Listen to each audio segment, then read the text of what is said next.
I'd like to say a bit more now about the Holocaust and about its theological implications. So, the Shoah, as it's called in Hebrew, began in 1933. According to the Nazi view, only a return to Aryan racial purity could save the human race. Jews were a source of racial pollution and needed to be exterminated. The Nazis rounded up millions of Jews and herded them in boxcars for transport to concentration camps. Many prisoners were too small or weak to work and were immediately taken to the gas chambers, often disguised as showers, where they were executed en masse. Other prisoners were effectively worked to death. And the extent of the atrocity was not revealed until after the war, when the Nazis were defeated and the Allies liberated those few Jews who remained alive. This map shows the number of Jews on the left-hand side, in the teal bars, who lived in various regions in 1939, before the Holocaust began to involve the systematic extermination of Jews. And then on the right-hand side, it shows the number of those Jews who were murdered. And so throughout most of Europe, with a couple of exceptions, the vast majority of Jews who lived in those regions were murdered by Hitler and his followers. One difficult question which Christians confront is whether or not Christianity is at least partially responsible for the Holocaust. And in favor of that view, some people point to the fact that, number one, the Holocaust occurred within Christian Europe, which historically, of course, was Christian and historically had a history of anti-Semitism, of hatred of the Jews, and scapegoating Jewish people, blaming them for whatever problems Europeans might face. Almost all of the Nazis were themselves baptized as Christians.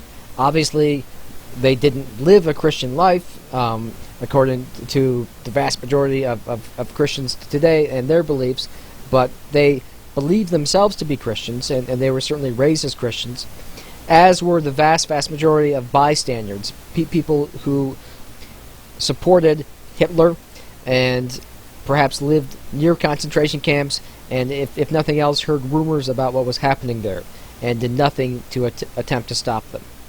On the other hand, however, Nazi ideology was very explicitly anti-Christian, and was deeply influenced by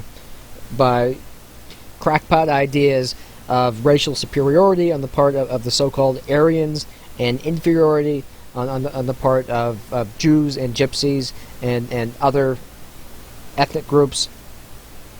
And it's rumored that the Nazis were also dabbled in the occult, in dark magic and demonic practices.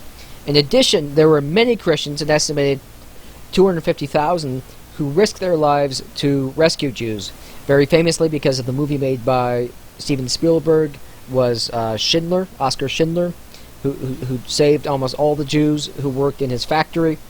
Another prominent resistor was a Lutheran pastor named Dietrich Bonhoeffer, who actually participated in a plan to assassinate Hitler in 1944. The plan was nearly successful, and might have dealt a fatal blow to the Third Reich, but ultimately failed.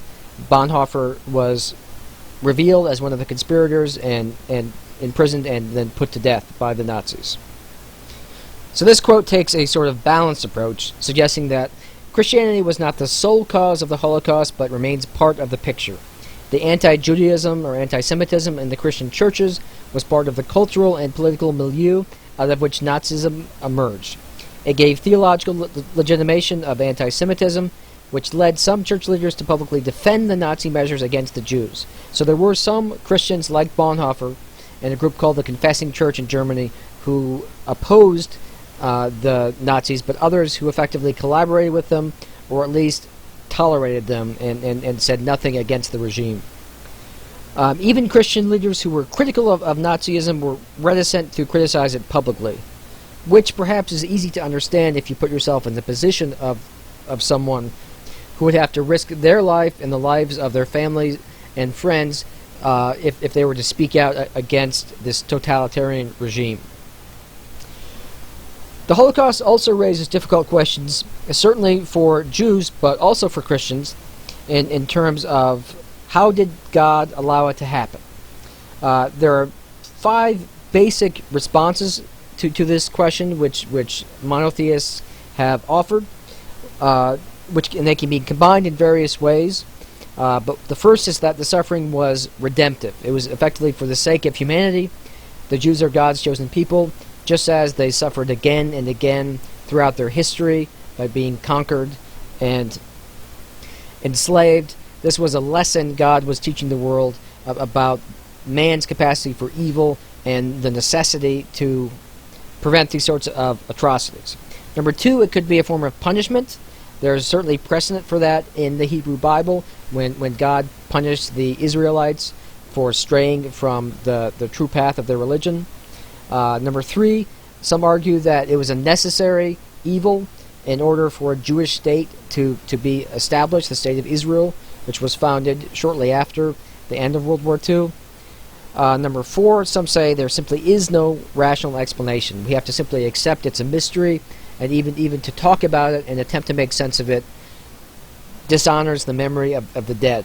Finally, some would argue, and some Jews came to this conclusion, that the Holocaust proves that God does not exist.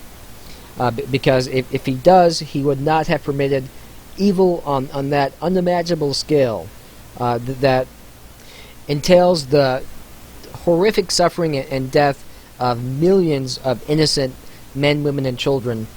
And so God does not exist, and therefore people in general, and the Jews in particular, need to rely upon themselves. And that partly explains why so many Jews defend the state of Israel with great fervor, because they see it as a way to protect themselves against any future attempts to